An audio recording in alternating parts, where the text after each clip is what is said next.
जब संसद में हिंदू शब्द का इस्तेमाल किया जाता है, संसद में आक्रामक कहा जाता है, तो ऐसे में का मामला होता है। हिमांशु जी, यूपी में सबसे ज्यादा लव जिहाद का मामला होता है। यदि कोई मुस्लिम लड़की को या लड़के से शादी आप होता मान रहे हैं लव जिहाद के मामले होते हैं? भाजपा करती है। आप मान रहे हैं लव जिहाद के मामले होते हैं? चुप है, अब भाजपा चुप है, क्योंकि यहाँ पे मुस्लिम के साथ साथ दलित जुड़ गया, हिंदू भी जुड़ गया। आप लव जिहाद के मामले मतलब मानते हैं ना कि लव जिहाद का मामला होता है? ठीक है, देखिए, बांटने की राजनीति ना करें, दलित को आप ना अलग ना रखें। अब देखिए, सब लोग अब सभी लोग हैं, तीन लोग और हैं जिनके पास जाना है मेरे को, जल्दी से मैं बात कर लेता हूं। तारिक भाई, देश में सगा रूढ़ की। ओके तारिक भाई, देखिए बताइए। स्वामी चक्रपाणी महाराज, रमनीश वत्स और ये लोग कह रहे हैं कि सिलेक्टिव अप्रोच है। बताइए, अपनी बात रखिए। मेरा थोड़ा गला खराब है, मेरी आवाज पहुंच रही है आप तक? बहुत अच्छे से आ रही है आपकी आवाज, बुलंद आवाज आ रही है, बोलिए। जैसे लव जिहाद एक कॉन्सेप्ट है कि अगर कन्वर्जन कराया जा रहा है लड़की को, हिंदू है लड़की, उसको मुसलमान बनाया जा रहा है, और अगर लड़की हिंदू है और उसको मुसलमान बनाया जा रहा है, उसके लिए कोई कॉन्सेप्ट है लव जिहाद टाइप का, उसको क्या बोलेंगे अगर ऐसा हो रहा है तो? नहीं तो पहली बात तो मैं सुनिए ना, मेरा ये आप मेरे से सवाल पूछ रहे हैं तो मैं इसका जवाब दूं? नहीं, मैं सीधा सा ये कह रहा हूं कि ये एक तो कानून एक तरफा है, पहली बात ये, ठीक है, क्योंकि कन्वर्जन दोनों तरफ से होते हैं। अभी मैं जिस डिस्ट्रिक्ट में रहता हूं, बहराइच में, शीबा नाम की एक लड़की, उसके कुछ हिंदू लड़कों ने उसका हाथ पैर काट के फेंक दिया, 6 लोगों ने बलात्कार किया उसके साथ। आपको खबर भी नहीं पता होगी, क्यों? लड़की मुसलमान थी। कोई इसमें कानून लगेगा? लव जिहाद की बात नहीं, ऐसे कानून को पहली बात तो हिंदू मुसलमान से डिफाइन नहीं करना चाहिए। आपने हिंदू मुसलमान से डिफाइन कर दिया, अब लव जिहाद हो गया। अब यहाँ मुसलमान लड़की मरी है, मारने वाला हिंदू है, इसको क्या कहेंगे? इसको तो हिंदू लड़का है, इसको तो जिहादी कहेंगे नहीं। लड़का हिंदू है तो वो जिहादी हो नहीं सकता, क्या कहेंगे इसको? तो हिंदू का टर्म बताइए जिसको इसको कहे रावण। रावण किलर, इससे खतरनाक महाराज जी बैठे हैं, कोई हिंदू का शब्द निकालें? क्यों भाई? इसको हिंदू मुसलमान से डिफाइन किया गया, खबरें ही नहीं बनती हैं। अब आप कह रहे हैं कि यहाँ दलित लड़का मर गया।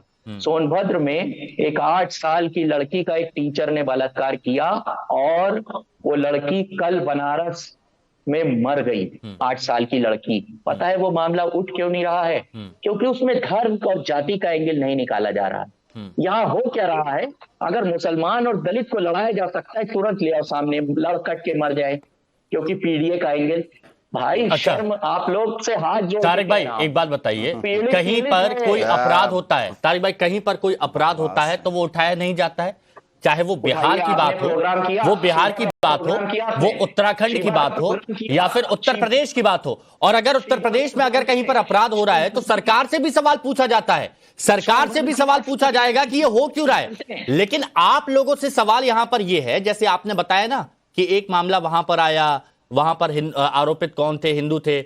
यहां पर बस सवाल यही है कि जब एक तरफा बात होती है तब आप लोग शांत हो जाते हैं, उस मुद्दे पर आप खुलकर नहीं बोलते हैं, आप स्टैंड नहीं ले पाते हैं वोट बैंक की वजह से। एक बात और सुन लीजिए, एक पेचीदगी इस मामले की सुन लीजिए। इस लड़की का कुछ 4 दिन पहले मजिस्ट्रेट के सामने 164 का बयान हुआ, जो बयान 164 का होता है। अगर लड़की बालिग है और उसने 164 के बयान में मजिस्ट्रेट के सामने कह दिया कि मैं उस लड़के के साथ रहूंगी, वो चाहे हिंदू हो चाहे मुसलमान, उसको अलाउ कर दिया जाएगा कि जाओ तुम रहो। 164 के बयान में इस लड़की को माँ बाप को इसलिए दिया गया क्योंकि इसने कहा कि मैं उसके साथ नहीं रहूंगी, अपने घर जाऊं। उसके बाद अगर उस लड़के को फिर भी मारा गया है, मैं फिर कह रहा हूँ, टॉपिक नहीं बताया गया है क्या? ये कहाँ से कहाँ जा रहे हैं तारिक खान जी? इनको टॉपिक बताया तो गया होगा ना। मेरा गला ठीक है, ओके, अच्छा ये बात होगी, अब ये बात होगी। अब जरा राकेश त्रिपाठी क्या से क्या बोल रहे हैं ये? नहीं, अब राकेश त्रिपाठी जी के पास जाना बहुत जरूरी है। इनको भी तो दिए जा सकते हैं। राकेश जी एक मिनट, राकेश जी इस मामले को एक अलग एंगल दिया जाता है। सवाल सरकार से पूछने चाहिए कि यहां पर अपराध क्यों बढ़ रहे हैं, लेकिन मुद्दा डाइवर्ट करने के लिए इसको दूसरा एंगल दिया जाता है और विपक्ष से सवाल पूछा जाता है, विपक्ष पर ठीकरा फोड़ दिया जाता है। यह मुद्दा उठाया जा रहा है, बताइए राकेश त्रिपाठी जी। देखिए शिवांशु जी, सबसे पहले तो मैं मृतक सूरज के परिजनों के प्रति अपनी संवेदनाएं व्यक्त करता हूं।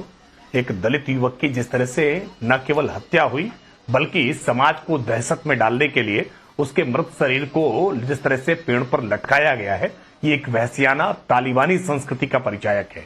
ये डराने के लिए किया गया है। ये केवल एक हत्या मसला नहीं है, उसको आत्मसम्मान के साथ जोड़ करके और जिस तरह से उसको डर समाज में एक भय व्याप्त करने के लिए ये घटना कारित की गई है। इस नाते इस घटना की भयावहता, इस घटना की क्रूरता और बढ़ती हुई दिखाई पड़ती है। इस पूरे मामले में पुलिस ने एफआईआर दर्ज की है, जबकि इस घटना की पृष्ठभूमि के बारे में तारिक खान को जानकारी नहीं होगी। इसलिए मैं तारिक खान की जानकारी के लिए बता दूं कि इस पूरे मामले में 14 अगस्त को पहली एफआईआर लिखाई जाती है लड़की के परिजनों की तरफ से। वो मुसलमान हैं जिन मुसलमानों के ऊपर यह आरोप लगाते हैं बीजेपी पर कि बीजेपी मुसलमानों की नहीं सुनती है, उस मुस्लिम पक्ष की ओर से 14 तारीख को एफआईआर लिखाई जाती है। 16 तारीख को उत्तर प्रदेश की पुलिस उत्तराखंड जाकर के बिटिया की बरामदगी करके लेकर के वापस आ जाती है। यानी उत्तर प्रदेश की पुलिस ने प्रॉम्प्ट एक्शन लेने का काम किया है मुस्लिम परिजनों की शिकायत के आधार पर। उसमें किसी प्रकार का कोई भेदभाव नहीं किया है। लेकिन जब 17 तारीख को यह घटना प्रकाश में आती है, यह संज्ञान में आता है कि सूरज की हत्या कर दी गई है और हत्या करके उसके शव को पेड़ पर लटका दिया गया है, तो निश्चित तौर पर यह रोंगटे खड़े कर देने वाली है। एक बेहद मन के भीतर दुख और उतना ही आक्रोश उत्पन्न करने वाली है। और उसके बाद तारिक खान जब इधर उधर की बातें करने लगते हैं कि बहराइच में ऐसा हो गया, सोनभद्र में वैसा हो गया, बनारस में वैसा हो गया, आप इधर उधर की बातें करने की बजाय अगर बरेली में मृतक दलित परिवार के प्रति अपनी संवेदना व्यक्त करते तो बेहतर होता। आप अपेक्षा करते कि यहां पर हत्यारों के खिलाफ कठोरतम धाराओं में त्वरित गति से कार्रवाई कीजिए तो अच्छा होता। वैसे मैं आपकी जानकारी के लिए दे दूं कि इसमें जितने नामजद अभियुक्त हैं, इन नामजद अभियुक्तों में छुट्टन पुत्र अमील अहमद गिरफ्तार कर लिया गया है, इमरान गिरफ्तार कर लिया गया है, तस्लीम गिरफ्तार कर लिया गया है। पुलिस गिरफ्तार करके इनसे पूछताछ कर रही है और एसपी नॉर्थ बरेली उनकी पर्यवेक्षण में वो इस पूरे मामले को देख रहे हैं। यानी आला अधिकारी इस पूरे मामले पर नजर बनाए हुए हैं कि किसी प्रकार की कोई चूक ना हो जाए, कोई उपेक्षा ना हो जाए, कोई लापरवाही ना हो जाए, पीड़ित पक्ष को न्याय मिलना चाहिए। हम इस बात की परवाह नहीं करते हैं कि पीड़ित की जाति क्या है या आरोपी का मजहब क्या है। हम इस बात की परवाह करते हैं कि अपराध कितने घिनौने तरीके से किया गया है, तारिक भाई बताइए, क्रूरता से किया गया है और जिस जघन्य तरीके से ये हत्या की गई है, ये निश्चित तौर पर बताइए तारिक भाई बताइए। पीड़ा तारिक के मन नाज़िम खान साहब तुरंत आ रहा हूं, इसके बाद आ रहा हूं, के मन में भी होनी चाहिए। नाज़िम खान साहब इसके बाद आ रहा हूं। आधी अधूरी बात बताई गई। 16 अगस्त 2024 को कोर्ट में उसका बयान भी दर्ज कराया गया। मैंने जिस बात को कहा था उस बात को बीजेपी प्रवक्ता ने छोड़ दिया। उस लड़की का 16 अगस्त को कोर्ट में बयान दर्ज कराया गया है। लड़की का बयान सबसे अहम होता है, इस बात को भी मानिए। अगर हत्या हुई है, कल उन लोगों को फांसी दे दीजिए। किसी हत्यारे को बचाया नहीं जा रहा है। उनके धर्म के नाम पर यह काम इन लोगों का है जिनका मुंह काला है। जो शीबा हत्याकांड में बहराइच के एमपी उसके साथ खड़े थे, उसका हाथ पैर काट दिया गया, 6 दिन तक बलात्कार किया गया। यहाँ धर्म नहीं देख रहे, कल उनको फांसी दे दीजिए। लेकिन गिरफ्तार करके जेल भेजा है उसमें तारिक खान, जानकारी है कि नहीं है? उसमें भी गिरफ्तार करके जेल भेजा है। किसको जेल भेजा है? 6 लोगों को बचा लिया, घर की मेरा ये घर आपको तो करनी नहीं है। यही अच्छा, आपके तारिक भाई जब आप जोर से बोल रहे हैं तो आवाज आपकी थोड़ी डिस्टर्ब होकर आ रही है। जब आप बहुत ज्यादा जोर से बोल रहे हैं तो आपकी आवाज थोड़ी सी डिस्टर्ब होकर आ रही है, तो वो बहुत ज्यादा क्लियर राकेश जी तक लास्ट। हाँ, आखिर में जो आपने जब मैं कह रहा हूं कि हम ये कह रहे हैं लड़की मुसलमान है और लड़का को मारा वो दलित है, अगर उसके घर वाले कल्प्रिट है उनको सख्त से सजा दीजिए। अच्छा, हाजी नाज़िम खान साहब बताइए, ये मकसद क्या था? ये मकसद क्या था? ये पेड़ पर टांगने वाला, मतलब किसी की हत्या की निर्ममता के साथ और पेड़ पर लटका दिया, ये क्या संदेश देने की यहां पर कोशिश की जा रही थी? क्योंकि इसमें एंगल एक दूसरा भी आ रहा है। यहां पर दलित भी आ गया, यहां पर मुस्लिम भी आ गया, और जिस तरह से हत्या की गई उससे आसपास के इलाके में बहुत सारे सवाल भी उठ रहे हैं। हाँ हिमांशु जी, देखिए जिस तरीके से मेरी आवाज आ रही है आपको? आ रही है, बोलिए। हाँ हिमांशु जी, देखिए जिस तरीके से बार बार सूरज की बात हो रही है, देखिए उसको फंदे पर लटका दिया गया, ये बहुत ही गलत है। हम देखिए अपने सूरज भाई के पीड़ित परिवार के साथ खड़े हुए, लेकिन मुझे बड़ा अचंभा होता है कि अब उससे सूरज को सिर्फ और सिर्फ दलित के नाम से कहा जा रहा है, जबकि जब वोट लेने का नंबर आता है तो उसको हिंदू कहा जाता है। तो ये इतना बड़ा भेदभाव भारत के अंदर ही होता है। और देखिए अभी भाजपा के प्रवक्ता, जब मुस्लिम नाम आते हैं तो इनको बड़ा गर्व महसूस होता है और चीख चीख के अभी नाम गिनवाते हैं। सुन लीजिए, चाहे विधानसभा के अंदर पवन यादव का नाम हो या मुस्लिम का नाम आता है, ये बड़े चीख चीख के कहते हैं। ये बड़ा इनके अंदर एक टैलेंट है मुस्लिम नाम लेने का। लेकिन जब उत्तराखंड के अंदर एक नर्स जिसका नाम तस्लीम था उसके साथ रेप हुआ, उसको मार दिया गया, उसके बारे में भाजपा के प्रवक्ता नहीं बोलेंगे, न धार्मिक गुरु बोलेंगे। लेकिन कोलकाता के अंदर जिस तरीके के साथ डॉक्टर के साथ घटना घटी गई, पीस पार्टी सबसे पहले आगे आई और बेटी का दुख दर्द अपने साथ लिया और कहा कि पीड़ित परिवार के साथ हम खड़े। बेटी पुजारी की हो या मौलाना की हो, बेटी बेटी होता है, दोषी वो होता है जो मौलाना हो। नहीं, लेकिन फिर एक बात बताइए प्लीज, सुनिए ना हाजी नाजिम खान साहब, बीजेपी की तरफ से तो यह भी कहा जाता है कि जब कार्रवाई की जाती है और आरोपियों में अगर मुस्लिम पक्ष होता है या फिर ऐसे युवा होते हैं जो आरोपी होते हैं, उनका नाम जो मुस्लिम होते हैं, तो फिर आप लोग कहते हैं कि टारगेट किया जा रहा है। हाँ हिमांशु जी, देखिए बिल्कुल, देखिए मैं इसलिए कहता हूँ, बड़ा आपने जो बात कही है बिल्कुल भाजपा इस तरीके से करती है। अभी आपने देखा होगा कि बांग्लादेश के जो रह रहे थे बंदे, ऐसा ये लोग कहते हैं झोपड़ियों में रहने वालों को मारपीट करी गई थी, उनकी झोपड़ियां तोड़ दी गई थी, ये कहा गया था कि बांग्लादेश उन पर सख्त कार्रवाई की गई। अगर गाजियाबाद की बात आप कर रहे हैं, सख्त कार्रवाई की गई है। सुन तो लीजिए, सुन तो मैं वही तो मैं कह रहा हूँ कि देखिए, मैं वही कह रहा हूँ, अपराधी में हजारों हिंदुओं को मार दिया गया, मैं हाजी भाई महिलाओं के साथ बलात्कार हुआ, रमनीश जी, अच्छा रमनीश जी, मैं वही कह रहा हूं, सुनिए ना, अपराधी अगर इस तरफ का है या उस तरफ का है तो वो है अपराधी, उसको उसी तरह से ट्रीट करना चाहिए। लेकिन जब उसमें धर्म देखा जाता है और एक तरफ को लेकर चुप्पी साध ली जाती है, तब सवाल उठते हैं। हिमांशु जी, वही तो कह रहा हूँ, इसके बाद आ रहा हूँ, इसके बाद आ रहा हूँ। रमेश भाई सुनिए, मैं वही तो कहता हूँ, काश अगर वो झुग्गी तोड़ने वाला कोई मुस्लिम होता तो उसके घर पे अभी भाजपा का बुलडोजर चल जाता। लेकिन जिन लोगों ने वहां झुग्गियां तोड़ी, मुसलमानों को पीटा, उनके घर आज भी सुरक्षित है। यही बात है। शर्मा जी, बस आ रहा हूँ, एक मिनट, शर्मा जी आ रहा हूँ, आपकी बात सुनिए, अब इसका जवाब दीजिए, फिर त्रिपाठी जी आ रहा हूँ। हाँ जल्दी बोलिए। ये बहुत खतरनाक है ये बातें। देखिए शर्मा जी आ रहा हूँ, नाजिम खान, शर्मा जी आ रहा हूँ, एक एंगल आप यही इसे कहते हैं सेलेक्टिव अप्रोच, और इसे कहते हैं नैरेटिव, किसी तरह से मुस्लिम को लाना और अपना राग अपना कि भैया हमारे साथ बहुत अत्याचार हो रहा है। महिला, देखिए आप, हिंदू महिलाओं के साथ लगातार बलात्कार हो रहा है, अभी भी हो रहा है बांग्लादेश में।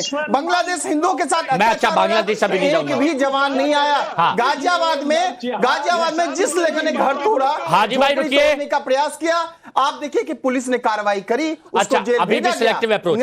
राकेश जी, हाँ ठीक है, राकेश जी, हाजी नाजिम खान का आरोप आपने सुना, बीजेपी पर जो सवाल खड़े किए उसका जवाब के शर्मा जी, इसके बाद आ रहा हूँ। ये बता दीजिए शर्मा जी सुनिए ना, शर्मा जी इसके बाद आ रहा हूँ। तारिक खान ने, हाँ बोलिए त्रिपाठी जी। देखिए, तारिक खान ने एक घटना का जिक्र किया था बहराइच की सीवा का। सीवा हत्याकांड के बारे में शायद बहराइच के रहने वाले तो इन्हें जानकारी होगी कि उसमें जो हत्या का दुर्दांत अपराधी है ना, अरुण सैनी, उसको और उसके सहयोगी, उसके साथी, दोनों को गिरफ्तार करके उत्तर प्रदेश की पुलिस ने जेल भेज दिया था।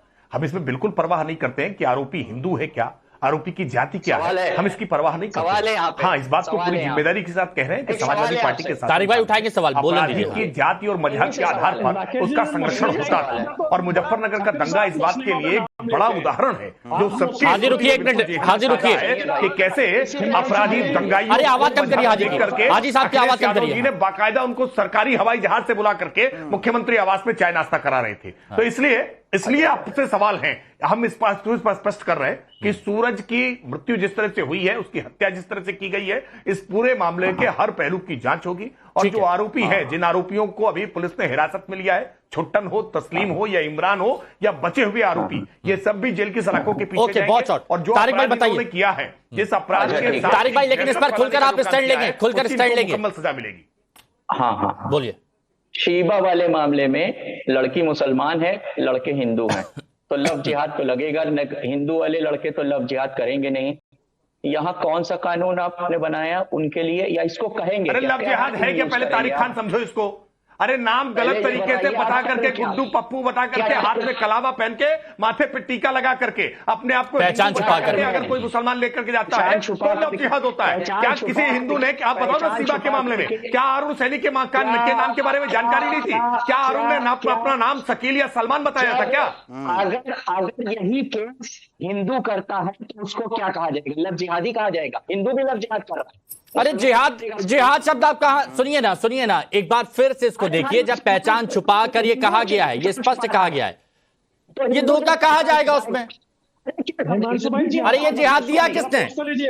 नहीं जिहाद का मतलब क्या है? पैनलिस्ट ना छुपा रहा है सरकार यहाँ पर। हिमांशु मेरी बात समझिए, एक मुसलमान आइडेंटिटी छुपा रहा है तो वो लफ्ज जिहाद हो गया। जब हिंदू आइडेंटिटी छुपाएगा उसके लिए कोई टर्म है? आप मेरे को बताइए, आप मेरे को बताइए, आप मेरे को बताइए, बताइए मेरे को बताइए ना। मैं आपको लाइन से मामले बता देता हूं जहां पर ऐसे आइडेंटिटी छुपाई गई है। अपने आप को मुसलमान युवक के तौर पर प्रस्तुत करने का काम किया है। जाती है, आइडेंटिटी को चेंज भी कर दिया जाता है। शिवानी आप इसको ले आए लफ्ज जिहाद पे, आप इसको ले आए लफ्ज जिहाद पे। देखिए कोशिश बस यही है, देखिए कोशिश यहां पर बस यही है कि स्टैंड लेना चाहिए, अपराधी को अपराधी की दृष्टि से देखना चाहिए। और दूसरी बात, अगर अपराधी कहीं दूसरी तरफ का होता है तो उस पर स्टैंड लेकर उठाना चाहिए उस मुद्दे को, चाहे वो कोई भी हो। और ये राजनीतिक दलों को समझना होगा। बहुत बहुत शुक्रिया।